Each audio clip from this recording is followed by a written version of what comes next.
Yes, sir. Roll line present. 10, Yes, sir. Roll 10. 11, Present, sir. 12, 11. Yes, sir. Present. 13, Present, sir. 14, 15, Yes, sir. 16, Yes, sir. 17, Yes, sir. 18, Sir. 19, Yes, sir. Roll 19. 20, Yes, sir. 21, Yes, sir. 2, Yes, sir. 3, Yes, sir. 4, Yes, sir. 5,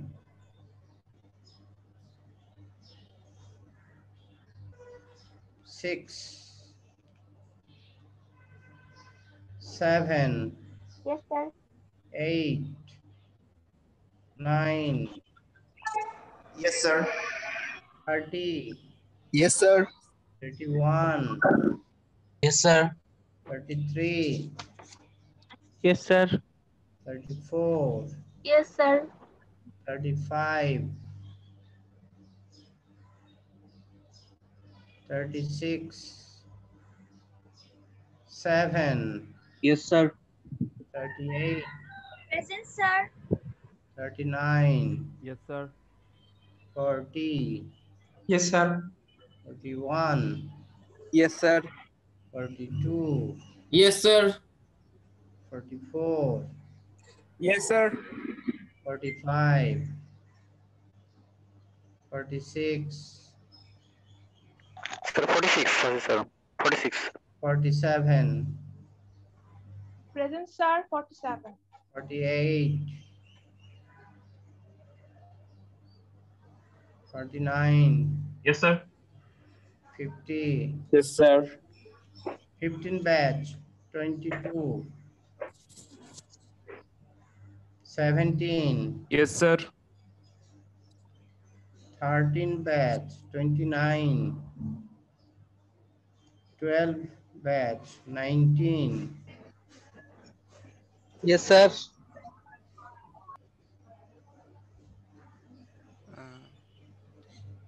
sir আজকে sir Sir. Nation wide ইন্টারনেটের অবস্থা একটু খারাপ তো Sir, তো 15 batch. Sir. Sir মানে আমাদের sir বইয়ের থেকে বলা হয়েছিল 6 জনের মানে 6 দিন অ্যাটেন্ডেন্স হয়তো নেটের কারণে কনসিডার করা যেতে পারে। তো স্যার আজকে যারা নাই তাদেরটা যদি একটু কনসিডার করতেন, কারণ স্যার নেটের অবস্থা একটু খারাপ তো। অ্যাটেন্ডেন্সের কথা আমাদেরকে বলা হয় না, আমাদেরকেও চিঠি দিয়েছে, জি স্যার। আমাদেরকে বলা হয়েছে চিঠি না নেওয়ার জন্য। আচ্ছা sir. Sir, 15 batch 22 sir present. Sir, I'm last moment sir আমার নেট হ্যাঁ, সমস্যা 15 করছিল। batch 22, Hello. okay. জি জি স্যার। আর Sir, 16 12 batch batch 33. 19 না? 19 আছো 12 batch? জি স্যার, আছি স্যার। হ্যাঁ, আর কে বলো বাকি আছো? Sir, 16 batch 33. 16 batch 33, আর কেউ?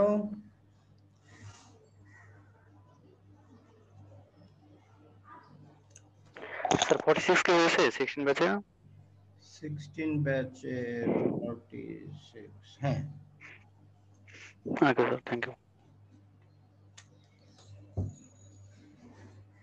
এখন আমাদের আজকে এবং আগামী কালকে রিভিউ ক্লাস, বুধবারের সিটি। আচ্ছা, তা এখন বলো, সিরিয়ালি বলতে থাকো যে চ্যাপ্টার 1 এ কারো কোনো জায়গায় প্রবলেম আছে কিনা? স্যার রোল 1 পেজ 43 শেষের দিকে এবং পেজ 44 এর শুরুর পেজ দিকে। টেজ বলো না, পেজ বলার দরকার নাই, Okay. তুমি প্রথম দিক থেকে আসতে হবে, কারো এত লাফিয়ে যাওয়া যাবে না। তো আগে তুমি বলো যে আমরা যেখান থেকে শুরু করব, আগে আমি ওপেন করি।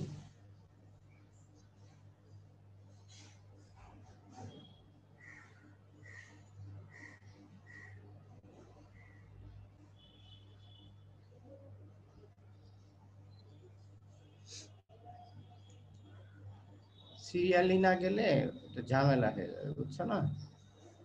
আমরা ইতে যাই, টপিক ধরে যাই। Chapter 1। Sir 36 sir zoom connect হচ্ছিল না, অ্যাটেন্ডেন্স মিস করেছি। একদিন মিস করলে কিছু হবে না। স্যার জুম কানেক্ট হচ্ছিল না, এই জন্য সরি স্যার। ঠিক আছে, বলছি যে একদিন না আসলে কিছু হবে না। হিট ট্রিটমেন্ট অফ স্টিল, এই যে টপিকটা, এখানে কারো কিছু জানার আছে কিনা? আমরা টপিক ধরে ধরে এগিয়ে যাব। আজকে এবং আগামীকাল ডিসকাশন হবে চ্যাপ্টার 1 এবং চ্যাপ্টার 4 এর উপরে। সেই হিসাবে আমরা শুরু করলাম।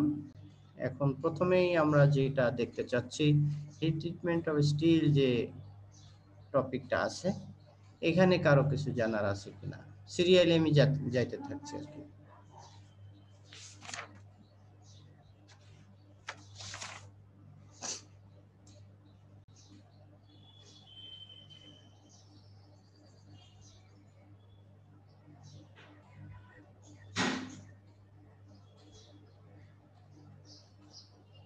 কারো আছে সমস্যা? আছে কারো? হিট ট্রিটমেন্ট অফ স্টিলস নাই। মেকানিক্যাল প্রপার্টিজ, কারো সমস্যা আছে? এনিবডি? তোমাদের কিন্তু পড়ে আসতে বলেছিলাম। যদি কিছু জানার না থাকে তাহলে ধরে নিব তোমরা সবাই বুঝেছো। প্রথম 13টা পেজ মানে কিছু পেজে তো স্যার আমরা কোশ্চেন অ্যানসার করেছিলাম, ওই জন্য স্যার আমাদের না, রিলেটিভ অসুবিধা নাই। তারপরেও তোমার আবার সুযোগ আর কি। অনেক সময় ওই সময় চলমান ক্লাস চলাকালীন অবস্থায় হয়েছিল, তো অনেক সময় রাশ ছিল, এই জন্য যদি কারো থাকে তাহলে প্রশ্ন করতে পারো।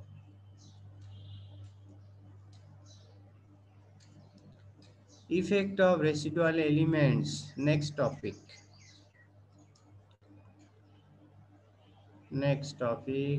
Effect of residual elements. প্রথমে আসতেছে phosphorus.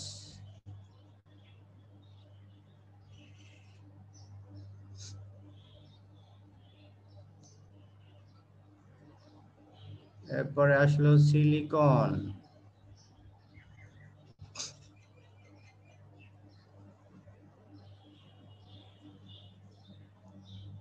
Oxygen,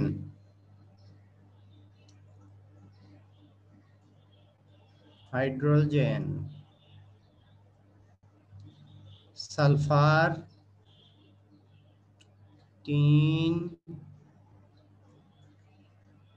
arsenic, antimony, nitrogen.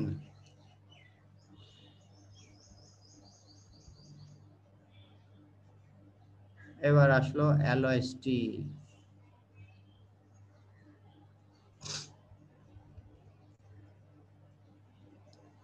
Alloy steel, carbon,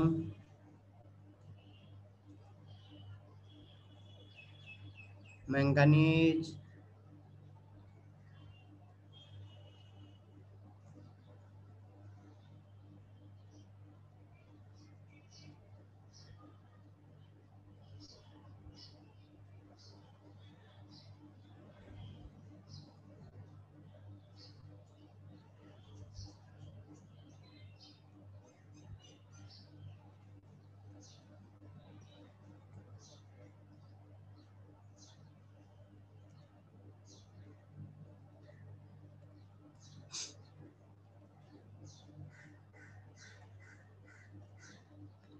copper, chromium, nickel,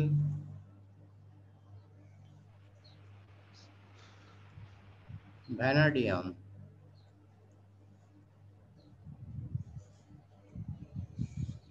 molybdenum, tungsten, niobium টেন্টালাম,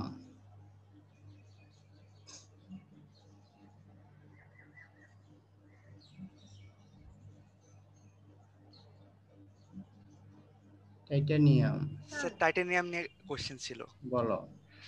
তো স্যার টাইটানিয়ামের এখানে স্যার বলা হয়েছে হচ্ছে যে দে আর মানে স্টেইনলেস স্টিল, রোল মানে নম্বর বলো। Sir roll number 11। 11, হ্যাঁ বলো। স্যার এখানে বলা হয়েছে স্যার এটা অস্ট্রেনাইটিক স্টেইনলেস স্টিলে হচ্ছে কার্বাইড ফর্মার হিসেবে, মানে carbide former for stabilisation. Stabiliser. G sir.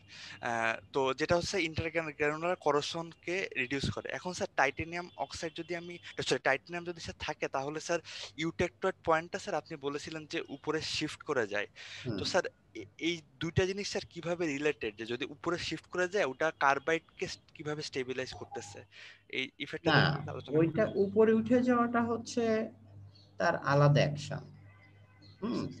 উপরে উঠে যাওয়া আলাদা অ্যাকশন, যেহেতু টাইটানিয়ামের মেল্টিং টেম্পারেচার হাই, সেই জন্য তাকে উপরে উঠাই নিয়ে যায়, এটা ঠিক আছে।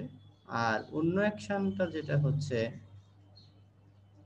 টাইটানিয়াম কিন্তু করোশন রেজিস্ট্যান্স, হ্যাঁ, করোশন রেজিস্ট্যান্স বাড়ানোর জন্য না। টাইটানিয়াম হচ্ছে যে ভেরি স্ট্রং কার্বাইড ফর্মার এবং nitrite former at the same time. তাহলে এখানে তোমার প্রশ্ন কি ছিল? স্যার কিভাবে? মানে আমার স্যার যেটা মানে সমস্যা মনে হয়েছে সেটা হচ্ছে স্যার একটা যদি কার্বাইড ফরমান হয় তাহলে স্যার তো ইউটেক্টয়েড পয়েন্টকে স্যার অনেক লেফটে শিফট করায় নিয়ে যাবে। আবার যদি এর উপরে টেম্পারেচারে নিয়ে যায় তাহলে তো স্যার আসলে করোশন রেজিস্ট্যান্সটা জেনারেলি হচ্ছে না। আচ্ছা, হ্যাঁ, কিন্তু করোশন রেজিস্ট্যান্স বেড়ে যায়, তাই তো? জি স্যার, এটাই আমার একটু খটকা লেগেছে। ঠিক আছে, ঠিক আছে। ওইটাই আমি ডাইরেক্ট উত্তর দেওয়ার জন্য আমি আবার কনফার্ম করলাম। সেটা হচ্ছে যে টাইটানিয়াম কিন্তু করোশন রেজিস্ট্যান্স বাড়ানোর জন্য কিন্তু খুব একটা অ্যাড করা হয় না, কারণ করোশন রেজিস্ট্যান্স বাড়ানোর জন্য তার চেয়েও ভালো এলিমেন্ট হচ্ছে ক্রোমিয়াম। তো এখন ক্রোমিয়ামের সাথে চেয়ে আবার titanium stronger in terms of carbide farming behaviour. তাই যদি হয়, যদি কখনো কোনো কারণে এক্সেস কার্বন থেকে যায়, বা যে carbon is very very sensitive to form carbide, যদি টাইটানিয়াম না থাকে তাহলে সে কিন্তু ক্রোমিয়ামের সাথে রিয়াকশন করবে কার্বন। এবং ক্রোমিয়াম এমন একটা এলিমেন্ট যেটা dedicated for corrosion resistance. Chromium যদি ম্যাট্রিক্স থেকে বেরিয়ে চলে যায়, কার্বাইড হিসাবে চলে যায়, দ্যাট ইজ সিরামিক একটা ম্যাটেরিয়াল হয়ে গেল, সে কিন্তু সিরামিক হয়ে যাচ্ছে, কিন্তু তার ম্যাট্রিক্স সে নিজে আর করোশন হবে না, ক্রোমিয়াম নিজে করোডেড হবে না, কার্বাইডটার করোশন হবে না, বাট তার সারাউন্ডিং ম্যাটেরিয়াল যেটা ছিল, যে ম্যাট্রিক্স, সেটা অস্টেনাইট হোক আর তোমার ফেরাইটি হোক অথবা মার্টেনসাইটিকই হোক, যেটাই হোক না কেন, সেখান থেকে কিন্তু ক্রোমিয়াম বেরিয়ে যাবে। যত ক্রোমিয়াম বেরিয়ে যাবে তত ম্যাট্রিক্সটা লেস প্রোটেক্টেড হবে, কারণ ক্রোমিয়াম হচ্ছে করোশন রেজিস্ট্যান্স বাড়ানোর জন্য রেসপন্সিবল। এখন যেহেতু টাইটানিয়াম স্ট্রঙ্গার কম্পিটিশনে কার্বাইড ফার্মিং এর জন্য ক্রোমিয়ামের চেয়ে বেশি শক্তিশালী হচ্ছে টাইটানিয়াম। যদি কোনো কারণে কার্বাইড ফর্ম করতেই হয়, ইনসাইডের অনেক রকমের জটিল একটা সিস্টেম, তো হিউম্যান বডির কথা চিন্তা করো, আমরা তো কিছুই বুঝতেছি না। হ্যাঁ, আমরা খাওয়ার পরে কিভাবে এটা এনজাইম সেক্রেশন হচ্ছে, কিভাবে প্যানক্রিয়াস হেল্প করতেছে, কিভাবে লিভার হেল্প করতেছে, সেই ভাত আমরা প্রোটিন খাই, ফ্যাট খাই, কার্বোহাইড্রেট খাই, যাই খাই না কেন সেটাকে সে ভেঙে সুগার বানাচ্ছে, সেই সুগার থেকে আবার কার্বনটাকে অ্যাবজর্ব করতেছে, সেই কার্বনটা আবার হচ্ছে বডির ভিতরে গিয়ে হার্টের আর লাংয়ের কম্বাইন্ড অ্যাকশনে সেই কার্বনটা আবার কার্বন ডাইঅক্সাইড হয়ে যাচ্ছে, সেই কার্বন ডাইঅক্সাইডটা আবার ফ্রন্ট লাইন দিয়ে ঘুরে লাং হয়ে আবার দেখো আমাদের নাকের ভিতর দিয়ে মুখের ভিতর দিয়ে বেরিয়ে চলে যাচ্ছে, আর ওই এনার্জি যে হিট এনার্জি, সেই হিট এনার্জি বডি আবার একটা ডাইনামোর মতো কাজ করতেছে। হিট এনার্জি কখনো মেকানিক্যাল এনার্জি, কখনো ইলেকট্রিক্যাল এনার্জি কনভার্ট করতে। ইলেকট্রিক্যাল এনার্জি যদি কনভার্ট না হয়, হার্টের কিন্তু পালস, যে heartbeat, that is completely control by electrical energy. তো বডির ভিতরে ইলেকট্রিক্যাল এনার্জি কোথা থেকে আসলো? এইভাবে খুব জটিল জিনিস। এক্স্যাক্টলি এক্স্যাক্টলি ঘটনাটা এখানেও ওই রকম, মানে একটা সিস্টেমের ভিতরে যখন জটিল একটা অ্যালয় হয়, সেই বিশেষ করে stainless steel, tool steel, high alloy steel, very very complex system, এবং একজন আর একজনকে জটিলভাবে ইন্টারফেয়ার করে। তো সেই ক্ষেত্রে যদি কোনো কারণে এই জটিল একটা অবস্থার ভিতরে কোনো কারণে যদি কার্বাইড ফর্মিং এর প্রয়োজন হয়েই যায়, সেখানে ক্রোমিয়াম যদি কার্বাইড ফর্ম করেই ফেলে, তাহলে কিন্তু যাকে আমি দিয়ে আশা করছিলাম করোশন রেজিস্ট্যান্স আমার বেড়ে যাবে বা করোশনের ক্ষেত্রে সে আমাকে প্রোটেক্ট করবে, সেই যদি বেরিয়ে চলে যায়, তাহলে কিন্তু আসলে ম্যাট্রিক্সকে প্রোটেক্ট করার জন্য যারা থাকবে তারা পারবে না। এই জন্য কার্বাইড টাইটানিয়াম যদি অ্যাড করি, যেহেতু ক্রোমিয়ামের চেয়ে পাওয়ারফুল, ক্রোমিয়ামকে সে বেরোইতে দিবে না। যতক্ষণ পর্যন্ত টাইটানিয়াম আছে, সে ওই কার্বনকে নিয়ে নিজেই কার্বাইড তৈরি করবে, আর ক্রোমিয়ামটা ম্যাট্রিক্সে আনএফেক্টেড থাকবে, সে প্রোটেক্ট করবে ম্যাট্রিক্সকে। এইভাবে করোশন রেজিস্ট্যান্স বাড়ে। বোঝা গেছে রোল 11? জি স্যার, বুঝতে পেরেছি স্যার। স্যার রেকর্ডটা মেবি অফ হয়ে গেছে। অফ করে দিয়েছি, এটা তো না ক্লাস না তো। স্যার বলো। স্যার মলিবডেনাম নাকি টাইটানিয়াম কোনটার কার্বাইড ফর্মিং মানে প্রপার্টিটা বেশি? এমনি টাইটানিয়ামের বেশি, টাইটানিয়ামের বেশি। আর এটা 19-20 হয়, যেমন ভ্যানাডিয়াম, টাইটানিয়াম, তারপর হচ্ছে মলিবডেনাম, এরা ক্রোমিয়ামের চেয়েও বেশি বেশি কার্বাইড ফর্মার।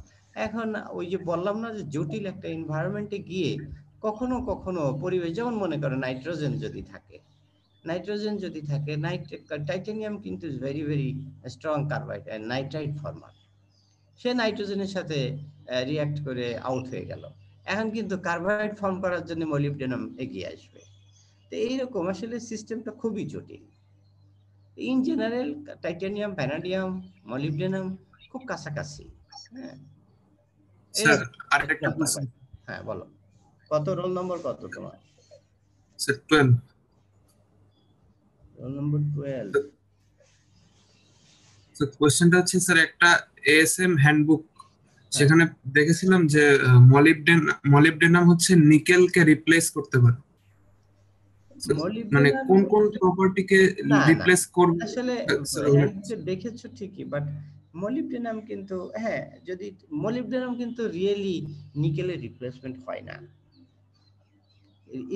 মানে রিয়েল সেন্সে হয় না। কি জন্য দেখো আমি বলি, নিকেল টাফনেস বাড়ায়, মানে ডাক্টিলিটিকে এফেক্ট করে না, মলিবডেনাম কিন্তু করে।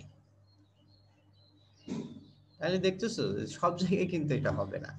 হ্যাঁ, যদি 316 স্টেনলেস স্টিল, তোমাদের কোথায় পড়ার কথা? 316 কোথায় পড়েছো তোমরা? 449? হ্যাঁ 449 না 325 এ পড়েছো? 325 এও পড়েছি না 325 এ তো আসলে 325 এ তো তোমার হচ্ছে পড়ার কথা, ওটার ওই ম্যাটেরিয়ালটা সামনে আসছে, বাট এটা অফিশিয়ালি তো 316 হচ্ছে অফিশিয়ালি 325 এর পার্ট না এটা। হ্যাঁ এমএমই 325 ওই কোর্সটাতে আমরা পেয়েছিলাম। আচ্ছা যাই হোক, অসুবিধা নাই। তো এখন যে আর পেয়েছিলাম আমরা এমএমই 347 ওয়েল্ডিং এ আমরা কিছু পেয়েছি। হ্যাঁ 347, আচ্ছা ওটাও কিন্তু পার্ট না। এটা এটা এটা অ্যালয়ে পড়তে হবে, হয় কোন 449 এ পড়তে হবে প্রোডাকশনের ওখানে, অথবা তোমার এই ম্যাটেরিয়ালস যেটা অ্যালয় ডিজাইন, এটা কত 445 নাকি 445 প্রো আমাদের 42 তে আছে এরকম প্রোগ্রাম। 445 না alloy design, metallic alloys and material selection. জি স্যার 445 স্যার 445 এখানে পড়ার কথা। যাই হোক, ওগুলোতে কিন্তু আসলে পড়ার কথা না, ওগুলো তো মেটেরিয়ালের ব্যাকগ্রাউন্ড তোমার জানা থাকার কথা না। প্রত্যেকটা ইনসাইডের এলিমেন্টের ইন্টারাকশন জানার কথা না, শুধুমাত্র কেন কেন হচ্ছে 316 is better than 316A, sorry 316L is better than 316, এইটা হয়তো 325 একটু বলে যেতে পারে, but that is not part of course part. যাই হোক, তো এখন তুমি যেটা দেখেছো আসলে কোন সেন্সে তারা বলেছে বলা মুশকিল, কিন্তু তোমাকে মেটেরিয়ালসে যদি বিহেভিয়ার দেখো তাহলে কিন্তু ট্রু সেন্সে molybdenum is not replacement of nickel.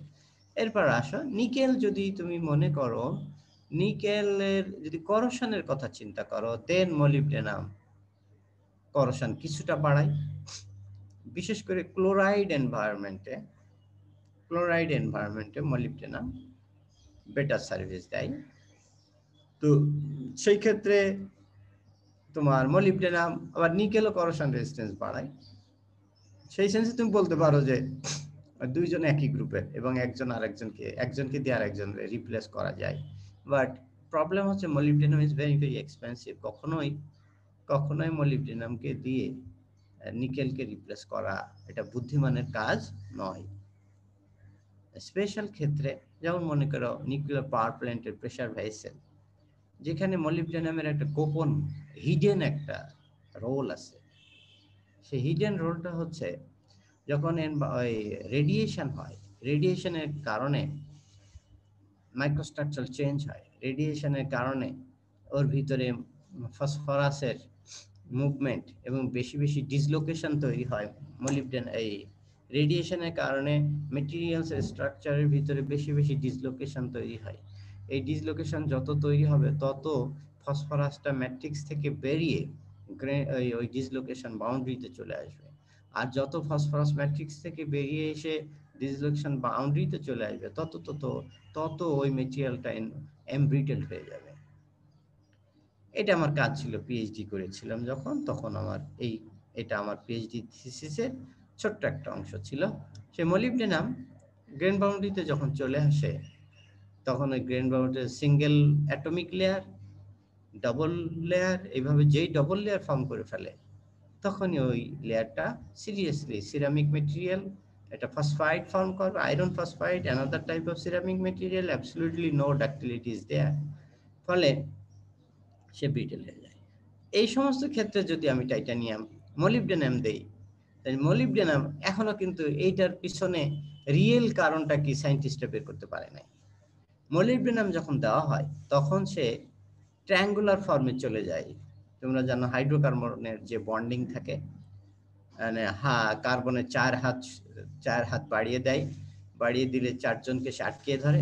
Exactly যদি আয়রন এবং ফসফরাস, আয়রন ফসফাইড এখান থেকে সে গ্রেন বাউন্ডারিতে তৈরি করে, তখন যে ঘটনাটা ঘটে, মলিবডেনাম যদি থাকে তাহলে inside of the material molybdenum, phosphorus এবং আয়রন এদের ভিতরে একটা ট্রায়াঙ্গুলার বন্ড তৈরি হয়। যদি কিরকম ট্রায়াঙ্গুলার বন্ড, যদি কোনো ফসফরাস এমন শক্ত বন্ড হয় যে যদি ফসফরাস মুভ করতে হয় তাহলে অবশ্যই ওই তার সাথে যুক্ত থাকা আয়রন, মলিবডেনামকে নিয়েই মুভ করতে হবে। এটা কি ইজি? আসলে এটা খুব একটা সহজ না, কাজ না। ফসফরাস একা মুভ করে চলে যাওয়া যত সহজ, আর ফর্ম করে তিনজনকে সহজ নয়।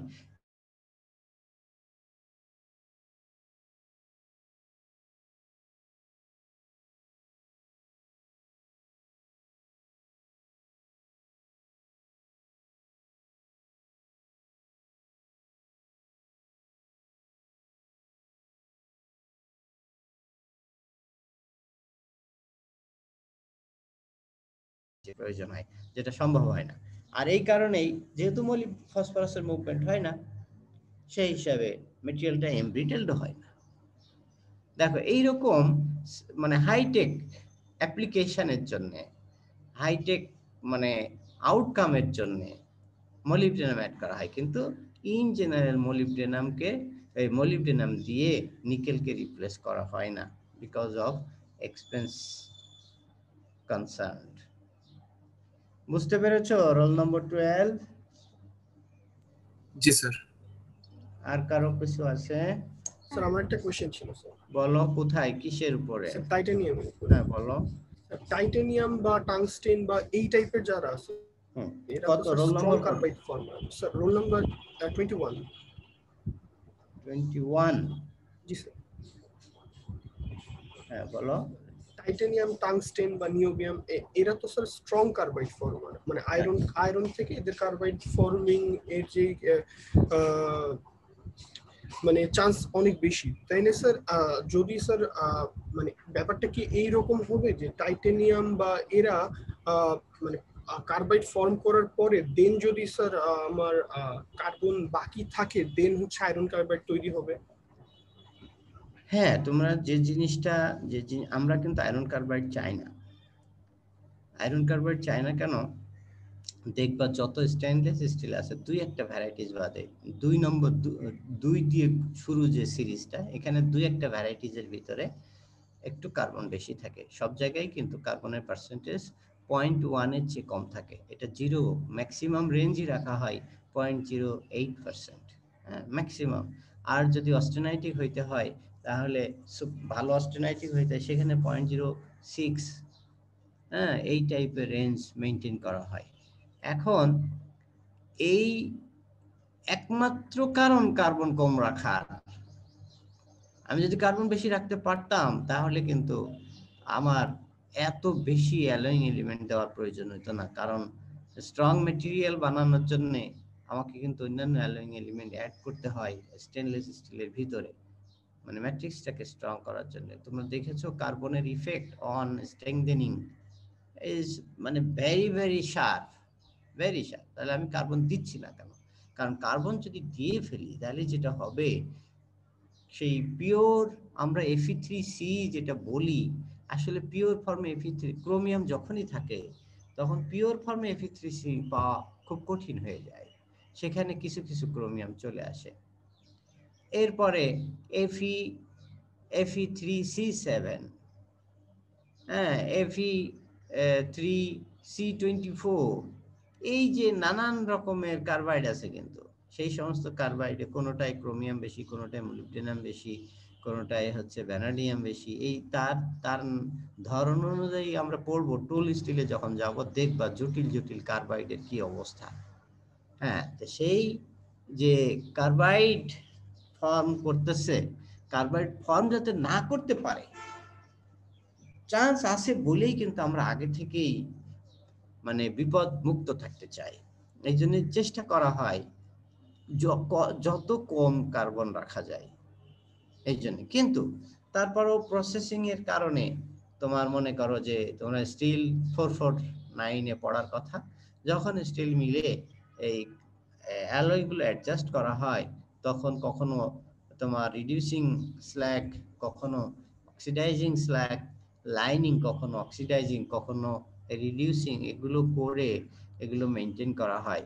এখন সমস্যা হচ্ছে যে যখনই অক্সিডেশন ঘটানো হয় তখন কার্বন অক্সিডেশনের জন্য চেষ্টা করার সাথে সাথে এর সাথে যে ম্যাঙ্গানিজ আছে সেও কিন্তু অক্সিডাইজড হয়ে যায়, সিলিকন অক্সিডাইজড হয়ে যায়, ক্রোমিয়াম অক্সিডাইজড হয়ে যায়, তো সব অ্যালয়িং এলিমেন্ট লস হয়ে যায়, টোটালি আউট হয়ে যায়।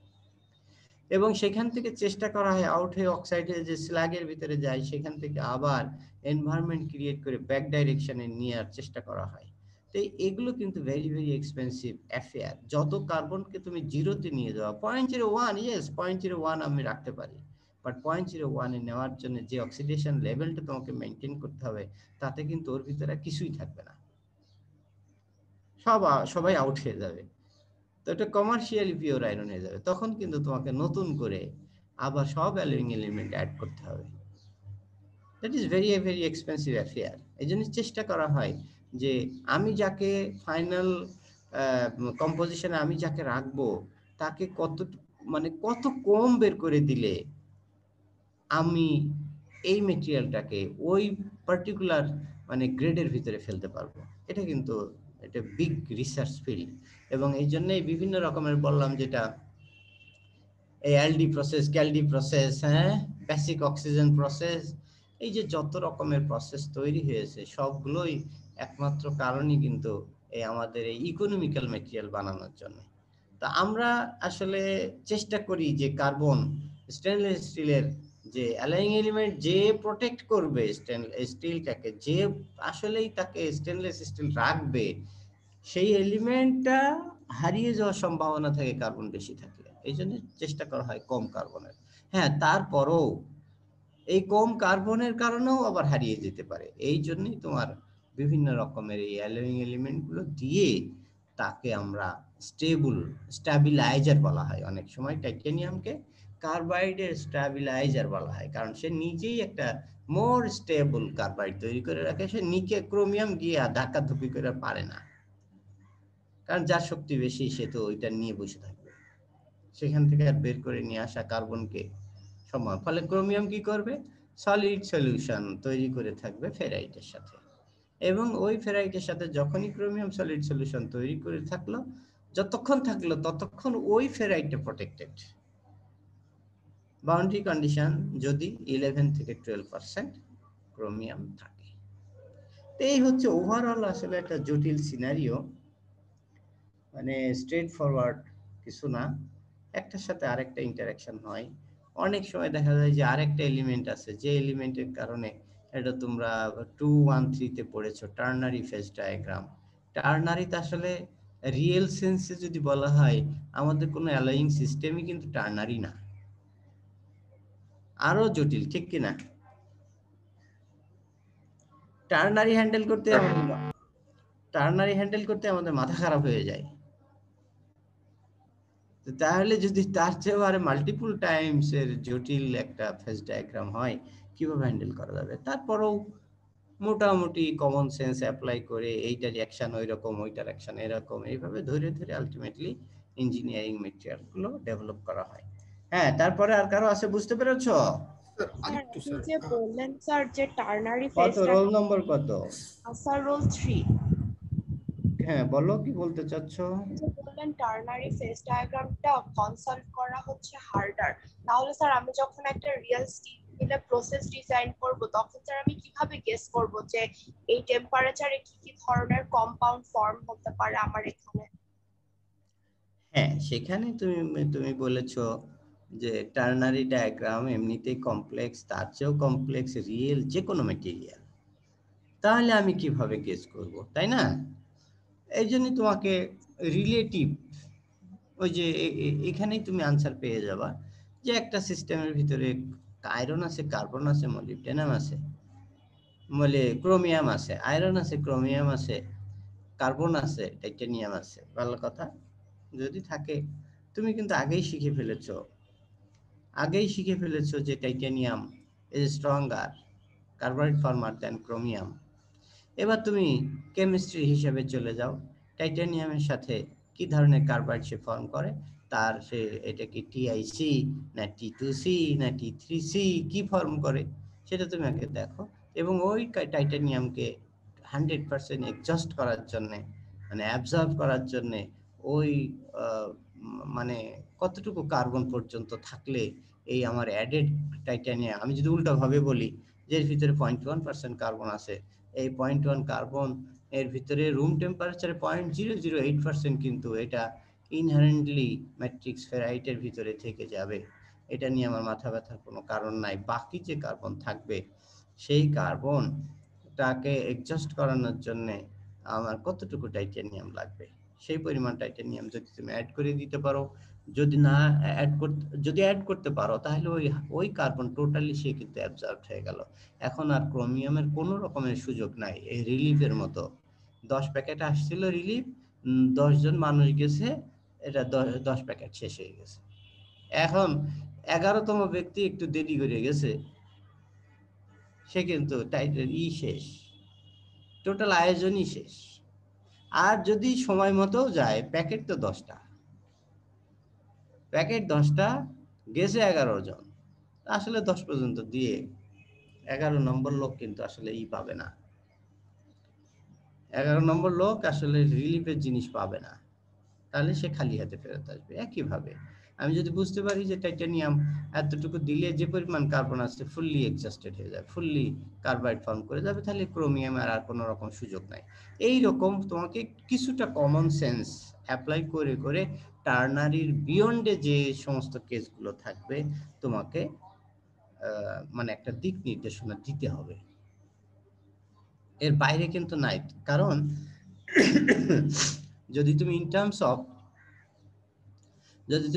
অফ ফেজ ডায়াগ্রাম এটা বুঝাইতে যাও, এটা তুমি বুঝতে পারবা, বাট তোমার অডিয়েন্স 100% কেউ বুঝবে না। এটা বোঝানো ভেরি ডিফিকাল্ট হয়ে যাবে। কারণ সেই ক্ষেত্রে কিন্তু তোমাকে শুধু টাইটানিয়াম নিয়ে কথা বললে আর হবে না, কিছু নায়াবিয়াম থাকলে তাকে নিয়েও কথা বলতে হবে, ঠিক কি না? জি স্যার। স্যার এই ক্ষেত্রে আমার একটা কোয়েশ্চেন ছিল স্যার, আমরা তো হচ্ছে কার্বনের সাথে অন্য অ্যালয় এলিমেন্ট গুলোর রিলেশন বুঝি, বাট স্যার যদি কার্বনটাই এক্সস্ট হয়ে গেল, আপনি যেটা বললেন যে টাইটানিয়াম দিয়ে সবগুলো অ্যাবসর্বড হয়ে গেল, এরপর যে আমার অ্যালয়িং এলিমেন্ট আছে স্যার, এদের রিঅ্যাকশন গুলো বোঝার জন্য কি আমি আয়রনের সাথে এদের ডায়াগ্রাম গুলো দেখলে কোনো হেল্প পেতে পারি? এদের কিরকম রিঅ্যাকশন হবে? হ্যাঁ হ্যাঁ, যখন কার্বন এক্সজস্ট হয়ে গেল, এবার তুমি মনে করো যে ক্রোমিয়াম আয়রন ফেজ ডায়াগ্রামে চলে যাও। ক্রোমিয়াম কার্বন কিন্তু আউট হয়ে গেছে, টাইটানিয়ামও আউট হয়ে গেছে, সে কিন্তু ইনার্ট হয়ে গেছে, তার আর কোনো অ্যাক্টিভিটি নাই। তাহলে এখন তুমি বাইনারিতে চলে যেতে পারো, গিয়ে একটা ধারণা নিয়ে আসতে পারো। অথবা আয়রন নিকেল যদি থাকে, স্টেনলেস স্টিল, করোশন বলতেই কিন্তু স্টেনলেস স্টিল বোঝায়, তো সেই ক্ষেত্রে নিকেলটাকে সাথে নিয়ে নিকেল ক্রোমিয়াম আয়রনের টার্নারিতে চলে যেতে পারো। গেলে তুমি একটা সুন্দর একটা পাবা, আরেকটা সুন্দর ধারণা পাবা। এইভাবে তোমাকে আস্তে আস্তে এগোইতে হবে। হ্যাঁ, বেশি মাথা গরম না করে ধীরে ধীরে এগোইতে হবে। ধীরে ধীরে এগোইলে দেখবা যে তোমার ভিতরে অনেকটা কনসেপশন ক্রিয়েট হয়ে যাবে। তখন অনেক কিছুই আর ওই টার্নারি বা এর উপরেও যে আরো ডায়াগ্রাম আছে সেগুলোর সাথে দরকার হবে না। আরেকটা জিনিস মনে রাখবা, মাথায় রাখবা, সেটা হচ্ছে যে ইঞ্জিনিয়ারিং কিন্তু সায়েন্স এবং আর্টের কম্বিনেশন। সায়েন্স হচ্ছে তুমি যতক্ষণ পর্যন্ত কেমিস্ট্রিতে মিলাইলে, এপাশ ওপাশ করলে, আয়রন সে টিআইসি না টি2সি না টি3সি যেটা বলেছিলাম, এই যে কেমিক্যাল যে রিয়াকশন করে ব্যালেন্স করার জন্য কতটুকু টাইটানিয়াম লাগবে, কতটুকু কার্বনের জন্য, এটা কিন্তু দ্যাট ইজ সায়েন্স। আর্ট হচ্ছে যে এর সাথে আরো অনেক কিছু আছে যেগুলো আমি আর এই কেমিক্যাল ইকুয়েশনের মাধ্যমে এক্সপ্রেস করতে পারছি না। সেখানে আমার কমন সেন্স আর্ট মানেও কিন্তু, আর্ট মানে হচ্ছে যে টোটালি নট ম্যাথমেটিক্যাল। এখানে যে সায়েন্স কাজ করবে না সেটা কিন্তু ঠিক না, সায়েন্স কাজ করে, বাট সায়েন্স মানে আমরা যেটারে বলি যে একদম নিখুঁত জ্ঞান, সায়েন্স মানে 100% ট্রু, বাট সেই জায়গা থেকে আমরা একটু ডেভিয়েট করি। অনেক সময় দেখা যায় যে আসলে 100% সায়েন্সই ফলো করতেছে, বাট ওই 100% সায়েন্সকে কিভাবে ফলো করতেছে এইটা কিন্তু এক্সপ্লেন করার সুযোগ থাকে না। এই জন্য আমরা অনেক সময় এটাকে বলি আর্ট। যেমন মনে কর একজন মানুষ একটা জিনিস বানাচ্ছে, লেদ মেশিনে কাটতেছে, যে লেদ মেশিনে ভালো কাটতে পারে সে তার মেশিনিং করা যে সারফেসটা যেমন সুন্দর হবে, আর একজন মানুষ নতুন শিখেছে তাকে দিয়ে যদি তুমি লেদ মেশিনে ওই স্যাম্পল আরেকটা স্যাম্পল মেশিনিং করো, দুইটা সারফেস কিন্তু আর এক হয়ে গেল। আমরা এটাকে বলছি যে তার হচ্ছে এক্সপার্টাইজ, এটাকে আর্ট বলতেছি, কিন্তু আসলে কি আর্ট সায়েন্সের বাইরে? আর্ট কিন্তু সায়েন্সের বাইরে না, কারণ ওই লোকটা টুলটা যেভাবে ধরা উচিত, সায়েন্স যেভাবে বলতেছে, স্ট্রেস ডিস্ট্রিবিউশন যেভাবে হওয়ার কথা, যে স্পিডে গেলে চিপসটা ভেঙে যাবে, সেই চিপস কখন ভাঙবে, সেই চিপসের জিওমেট্রি, চিপসের কোন জায়গায় ডিফেক্ট এবং চিপসের কোন জায়গায় স্ট্রেস কনসেন্ট্রেট হচ্ছে, সেখান থেকে ভেঙে যাচ্ছে। এটা কি সায়েন্সের বাইরে? বলো, সায়েন্সের বাইরে কিচ্ছু না। কিন্তু যখন আমরা সত্যিকার অর্থে এত জটিলতা চলে আসে, তখন আমরা তাকে আর science in terms of true science দিয়ে, ট্রু সায়েন্স মানে টোটালি কিন্তু ম্যাথমেটিক্যাল, আমরা কিন্তু টোটাল ম্যাথমেটিক্স, এই চিপস ফরমেশনের এই যে ম্যাথমেটিক্স, এটা কিন্তু আমার এক হচ্ছে যে বোঝানো অনেক কঠিন, আরেকটা হচ্ছে যে আমি বুঝাচ্ছি যে বোঝানোর জন্য যে এফোর্ট, সেই এফোর্টের চেয়ে তুলনায় বেনিফিটটা কম। এই জন্য কিন্তু অনেক সময় এটাকে আর আর টানাটানি করা হয় না, যে ঠিক আছে ওই একইভাবে আমি যেটা বলছিলাম যে একটা পর্যায়ে সে কার্বন ওই পর্যন্ত রেখে দেওয়া হয় যে পর্যন্ত আমার জন্য ইকোনমিক্যাল হয়। আমার কি সায়েন্স নাই যে আমি সব কার্বন ফেলে দিব, 0.008 এর বাইরে আর কোনো কার্বনই রাখবো না? হ্যাঁ, অবশ্যই আমার হাতে সায়েন্স আছে, আমি সেটা অ্যাপ্লাই করতে পারি। বাট সেই ক্ষেত্রে সায়েন্স বলতেছে all molybdenum, all chromium, all manganese এবং অল টাইটানিয়াম যা যা আছে তাদের কেউই অবশিষ্ট থাকবে না। তাহলে তোমার জন্য একটা হলো তাড়াইতে গিয়েও পয়সা খরচ করলা, এবার পয়সা আবার নতুন করে অ্যালয়িং এলিমেন্ট নিয়ে আসো, নিয়ে এসে ওর সাথে অ্যাড করো, আবার তুমি পয়সা খরচ করলে। তাহলে আজকে যেটা 250 টাকা কেজিতে স্টেনলেস স্টিল পাচ্ছিলে, সেটা কিন্তু তোমার পক্ষে আর 250 টাকা দিয়ে কেনা সম্ভব হবে না। তো এইভাবে সব জায়গায় সায়েন্স আছে, কিছু কিছু জায়গায় আমরা অত জটিলতা কে মানে সায়েন্সের মাধ্যমে এক্সপ্লেন করতে পারবো না, পারি না, পারলেও এটা আসলে ডিফিকাল্ট হয়ে যায় মানুষের বোঝানোর জন্য, সেই জন্য ওই পর্যন্ত এসে থামিয়ে দেওয়া হয়। রোল নম্বর 3 ঠিক আছে? জি স্যার। হ্যাঁ, এরপরে আর কারো আছে? Sir aluminium. আরেকটু কোশ্চেন ছিল টাইটানিয়াম থেকে। বলো স্যার, যদি স্যার টাইটানিয়াম বা স্ট্রং রোল নাম্বার বলো। কার্বাইড ফর্মার সব carbon, sir roll number 21 sir. 21 কি বলতে চাচ্ছ বলো? স্যার টাইটানিয়াম বা যারা স্ট্রং কার্বাইড ফর্মার তারা যদি সব কার্বন নিয়ে নেয়, তাহলে তো স্যার মানে স্টিলে আর কোনো তো পারলাইট দেখতে পাবো না। অবশ্যই না।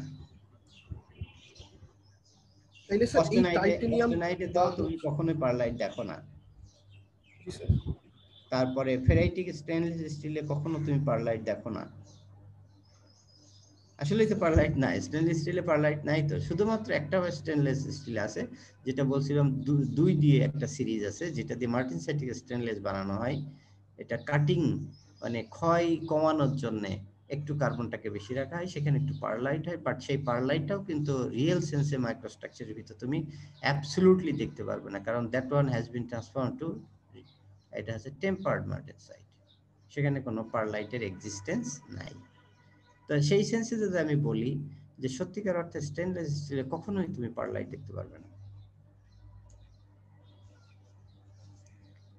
ঠিক আছে? জি স্যার।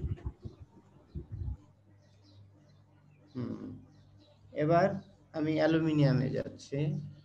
অ্যালুমিনিয়াম বলো, অ্যালুমিনিয়ামে কার প্রবলেম আছে? নাই। বোরন নাই। ক্লাসিফিকেশন অফ স্টিল নাই। লো মিডিয়াম অ্যালয় স্টিল বলো।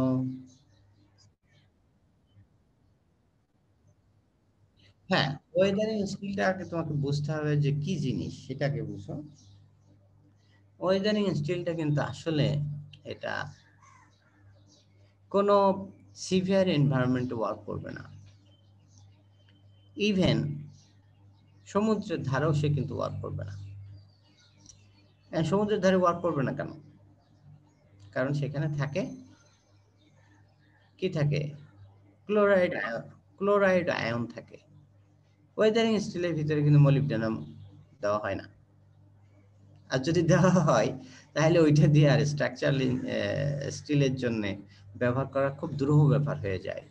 কারণ একটা স্ট্রাকচারাল স্টিলের যদি ব্রিজ বানাও, মনে করো 2 কিলোমিটার একটা স্ট্রাকচারাল স্টিল দিয়ে ব্রিজ বানাবা, স্টিল স্ট্রাকচার ব্রিজ যদি করো, সেখানে যদি মলিবডেনাম তুমি অ্যাড করো, তাহলে তোমার ওইটার কস্টিং কিন্তু হিউজ বেড়ে যাবে। শুধু একটা কারণে না, নাম্বার 1 কারণ হচ্ছে যে মলিবডেনাম অ্যাড করে যে স্ট্রাকচারাল স্টিল বানানো সবার পক্ষে সম্ভব না, কারণ molybdenum is very very strong carbide, সে কিন্তু কার্বাইড ফর্ম করে বসে থাকবে। তার মানে কি, তোমাকে এমন একটা হিট ট্রিটমেন্টে যাইতে হবে যে হিট ট্রিটমেন্টে ক্রোমিয়াম এই মলিবডেনাম যে কার্বাইডগুলো ফর্ম করেছিল ডিউরিং কাস্টিং, সেটা 100% ডিসলভ হয়ে গেছে, এটা তোমাকে ইনশিওর করতে হবে। তার মানে ওয়েদারিং স্টিল এমন একটা স্টিল যে স্টিলটা আমি খুব একটা সিরিয়াস ইন্ডাস্ট্রিয়াল এরিয়া যেখানে সালফার ডাইঅক্সাইড থাকে, সেখানেও কিন্তু আমি ব্যবহার করতে পারবো না। কক্সবাজারে ব্যবহার করতে পারবো না, পতেঙ্গায় আমি ব্যবহার করতে পারবো না, করলেই কিন্তু ওটা আবার টিকবে না ওখানে। তাহলে ওয়েদারিং স্টিলটা এমন একটা স্টিল যেটা স্ট্যান্ডার্ড এনভায়রনমেন্টে রাখবো, খোলা আকাশে রাখবো, বাট সেখানে করোশন হবে না। বুঝতে পেরেছো? That is weathering steel. এখন সামান্য পরিমাণ এইটা কিন্তু ফ্রেশ এয়ার, একটা ভালো মিঠা পানির একটা নদী আছে যেখানে সমুদ্রের পানির জোয়ার ভাটার পানি যে নদীতে ঢুকে না, সেই নদীর উপরে তুমি একটা ব্রিজ করতে পারো। এখন তোমরা জানো যদি sometimes contain chromium and nickel, এই সামটাইমসটাই হচ্ছে যে এই নদী, সেই নদীর আশেপাশের এনভায়রনমেন্ট কনসিডার করে ক্রোমিয়াম এবং নিকেল একটু অ্যাড করে দেওয়া হয়। তাতে করে তোমরা জানো ক্রোমিয়াম কিছু ফেরাইট গ্রেনকে সে কি করে, প্রোটেক্ট করে। নিকেল সে ফেরাইট গ্রেনকে প্রোটেক্ট করবে, তাহলে কিছুটা করোশন রেজিস্ট্যান্স পেলে। এরপরে দেখো ফসফরাস, তোমার ফসফরাস কত পর্যন্ত দেওয়া হয় দেখছো? 0.05 থেকে 0.15, অথচ আমরা স্ট্রাকচারাল স্টিলে ফসফরাস 0.04 এক্সিড করলে আমাদের মাথা out. Phosphorus is very very strong corrosion resistant material, কিন্তু এর সায়েন্স, এর টেকনোলজি তোমাকে জানতে হবে। ফসফরাসকে কোনোভাবেই ডিসলোকেশন, একটু আগেই যেটা বলেছিলাম, সেই ডিসলোকেশনে কোনোভাবেই তাকে এই প্রেসিপিটেট হইতে দেওয়া যাবে না। যদি এর জন্য রোলিং এর কিছু প্যারামিটার আছে, এটা আমি এখন তোমাদের বলে লাভ নাই। রোলিং এর সময় কিছু যদি প্যারামিটার মেনটেন করা যায়, ফেজ ডায়াগ্রাম এবং তার যে তোমার হচ্ছে তার জন্য স্পেশাল যে অস্টেনাইট ফর্ম করার উপরে পারলাইটের যে ইফেক্ট, সেইটা যদি আমি জানতে পারি, তাহলে আমার কিছুটা প্রবলেম সলভ হয়ে যাবে। সেইভাবে রোলিং করলে আমার ফসফরাস কিন্তু সেগ্রিগেটেড অবস্থায় থাকবে না, তাহলে প্রবলেম আউট হয়ে গেল। এবং এটা কিন্তু করোশনের জন্য বলছিলাম যে phosphorus is very very strong for corrosion resistance. তাহলে ফসফরাস আমাকে করে দিল। আমরা জানি সিলিকন নিজে অক্সিডাইজ হয়ে যায়।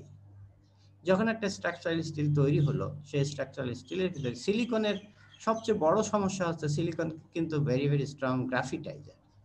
তোমাকে কিন্তু এনশিওর করতে হবে সিলিকন কোনোভাবে ওখানে গ্রাফিটাইজেশন রিঅ্যাকশন করে নাই, সেইভাবেই তোমাকে রোলিং প্যারামিটারগুলো সেট করতে হবে। তাই যদি করি, সিলিকন যদি ওর ভিতরে থাকে, সিলিকন নিজে অক্সিডাইজ হবে, বাট তোমার আয়রনকে অক্সিডাইজ করতে দিবে না। আর সিলিকনের আরেকটা বিহেভিয়ার আছে, সিলিকন অক্সিডাইজ হইলে সে কিন্তু অনেকটা প্রোটেক্টিভ লেয়ার তৈরি করে রাখে, ফলে ফার্দার করোশন হওয়ার জন্য ডিফিকাল্ট হয়ে যায়। এরপরে ক্রোমিয়াম যদি অক্সিডাইজ হওয়ার প্রয়োজন হয়, সে নিজে অক্সিডাইজ হয়, C2O3, এই যে অক্সাইডটা তৈরি হলো, এই অক্সাইডটা কিন্তু ভেরি ভেরি প্রোটেক্টিভ। এই জন্যই তোমরা দেখবা আসলে সৃষ্টিকর্তা আমাদেরকে কিন্তু একটু মানে অনেক ক্ষেত্রেই আমাদেরকে ফেভার করেছে, যে ক্রোমিয়ামের অক্সাইডের কালার যদি আসলেই অন্যরকম হতো, লাল নীল হয়ে যেত বা হলুদ হয়ে যেত, তাহলে কিন্তু স্টেনলেস স্টিলের এই করোশন প্রোটেকশন ক্রোমিয়াম দেওয়ার হতো না। কারণ কোনো জায়গায় যেখানে করোশন সেখানে হলুদ হয়ে গেছে হালকা, আর যেখানে করোশন কম হয়েছে সেখানে মনে করে আরেকটা কালার হয়েছে। তাহলে একটা স্টেনলেস স্টিলের একটা যে প্রোডাক্ট, সেই প্রোডাক্টের গায়ের উপর যদি এইরকম স্পট থাকে, এটা কিন্তু আসলে ব্যবহার উপযোগিতা থাকবে না। কিন্তু সৃষ্টিকর্তা আমাদেরকে ফেভার করেছেন। কিভাবে ফেভার করেছেন? আয়রনের বেস মেটেরিয়ালের যে বেসিক কালার, এক্স্যাক্টলি ক্রোমিয়াম অক্সাইডেরও সেই কালার। ফলে কোন একটা আয়রন যখন অক্সিডাইজ হয়, যখন ক্রোমিয়াম যখন অক্সিডাইজ হয়, সেই তার যে কালার, সেটা আয়রনের বেস মেটেরিয়ালের কালারের সাথে ম্যাচ করে যায়। এই জন্য আমরা স্টেনলেস স্টিলকে সব সময় একই রকমের রং দেখি, যদি সেখানে কিছু লুজ ময়লা জমে থাকে। তো এইরকম ওয়েদারিং স্টিলের প্রত্যেকটা এলিমেন্ট অল্প অল্প করে কন্ট্রিবিউট করে। কপার করোশন রেজিস্ট্যান্ট, তোমরা জানো ফেরাস নন ফেরাস মেটেরিয়ালের ভিতরে এই যে জিঙ্ক আর কপারের আমরা অ্যালয় কেন তৈরি করি?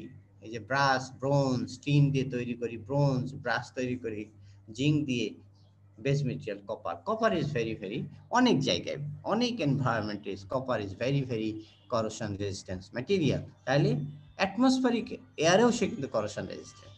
তো এইভাবে ম্যাঙ্গানিজটা কিন্তু not for corrosion but strengthening, এটা স্ট্রেংথ বাড়ানোর জন্য। তাহলে অন্যান্য element, carbon is not for corrosion, carbon যত বেড়ে যাবে তত দেখবো এখানে এই জন্য কার্বন বেশি দেওয়া হয় না। আমি কি স্ট্রাকচারাল স্টিল হিসেবে 0.4 পর্যন্ত এখানে কিন্তু আমি কার্বন দিতে পারতাম, বাট না, ওয়েদারিং স্টিল যেই বলেছি কার্বন আর 0.1 এর বেশি থাকতে পারবে না। যত বেশি থাকবে তত সেন্সিটিভ হয়ে যাবে ফর করোশন। তো এইভাবে প্রত্যেক যে এলিমেন্টগুলোকে টার্গেট করা হয় সেই প্রত্যেকটা এলিমেন্ট সেখানে করোশন রেজিস্ট্যান্স অল্প অল্প করে কন্ট্রিবিউট করে, আর যাকে যে করোশন রেজিস্ট্যান্সটাকে কমিয়ে দেয় তাকে লিমিট করা হয়। Carbon one of the element. এইভাবে ওয়েদারিং স্টিলটা কাজ করে। বুঝতে পেরেছো নিশ্চয়? স্যার একটা কোশ্চেন ছিল এখানে, রোল 4। রোল কত?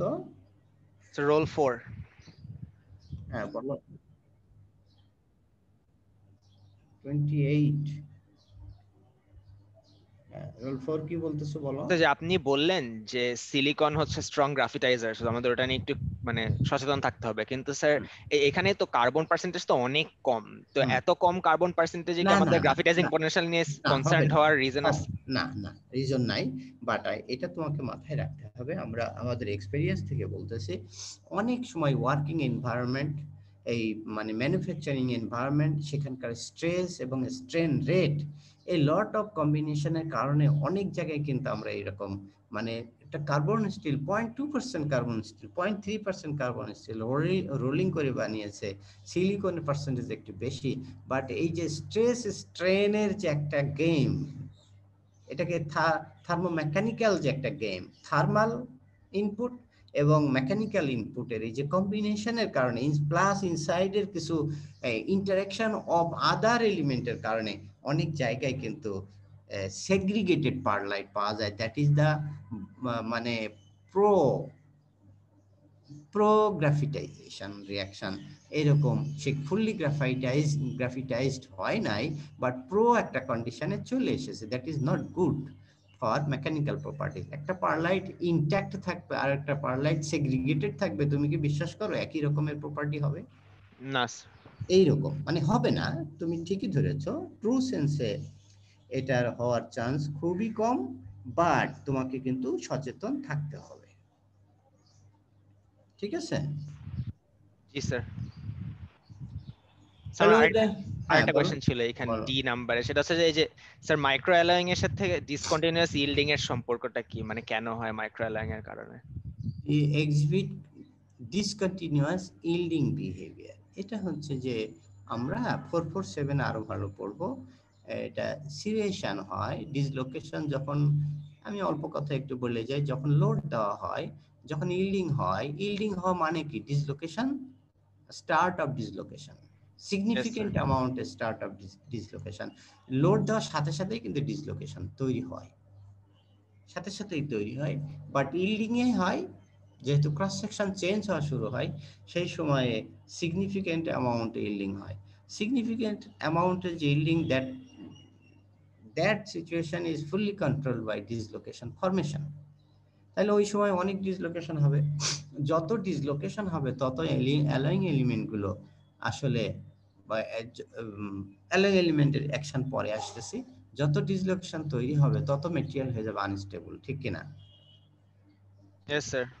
আনস্টেবল হয়ে যাবে। এখন যখন এটা কিন্তু সেন্স করে, তোমরা হয়তো মেটালিক ফিজিক্যাল মেটাল আর ফিজিক্যাল প্রপার্টিজ অফ ম্যাটেরিয়াল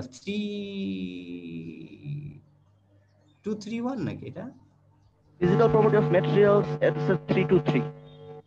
323, হ্যাঁ 323। সেখানে কিন্তু তোমাদের পড়ার কথা আছে। সেটা হচ্ছে যে মেটালিক বন্ডিং কারেক্ট হয়, একটা মেটেরিয়াল বন্ডিং কিভাবে সারাউন্ডিং এর সাথে বিহেভ করে, মেটেরিয়াল বন্ডিং এর কারণে ইনসাইডের মেটেরিয়ালস গুলো মানে ইনট্যাক্টনেস কিভাবে মেইনটেইন করার চেষ্টা করে, এবং এই যে বাউন্ডারির আউটার লেয়ারের যে ইলেকট্রনগুলো আছে, মোবাইল যে ইলেকট্রন বলা হয়, সেই ইলেকট্রনগুলো আসলে কিভাবে ইনসাইডে ডিফেক্ট যখন তৈরি হয়ে যায়, ডিসলোকেশন তৈরি যখন হয়ে যায়, তখন আসলে সেই মোবাইল ইলেকট্রনগুলো কিভাবে ডিসলোকেশন যাতে আর তৈরি না হয় সেটার জন্য চেষ্টা করে। এর সাথে সাথে যেটা ঘটে সেটা হচ্ছে যে ডিসলোকেশন তৈরি হওয়ার সাথে সাথে কিছু কিছু অ্যাটম দৌড় দেয়, দৌড় দিয়ে সেই গ্যাপগুলো, তোমরা এখন স্মার্ট ম্যাটেরিয়াল, আমি সেদিনকে লেকচার দিচ্ছি, বলছিলাম যে গত বুধবারের দিন আমার সাভার গল্ফ ক্লাবে আর্মিদের ওখানে একটা লেকচার ছিল, স্মার্ট কনক্রিটের ভিতরে যখন ইনসাইডে ক্র্যাক তৈরি হয় সাথে সাথে ওই ম্যাটেরিয়ালের ভিতরে একটা ব্যাকটেরিয়া আগে থেকে ঢুকিয়ে রাখা হয়, সেই ব্যাকটেরিয়া তার জন্য কিছু খাবারও দেওয়া হয়, কিন্তু অনুপস্থিত রাখা হয় হচ্ছে অক্সিজেনের। যখনই কোনো কনক্রিটের ভিতরে ক্র্যাক তৈরি হয় সেখানে কি অক্সিজেনের সাপ্লাই বাড়বে না কমবে? বাড়বে।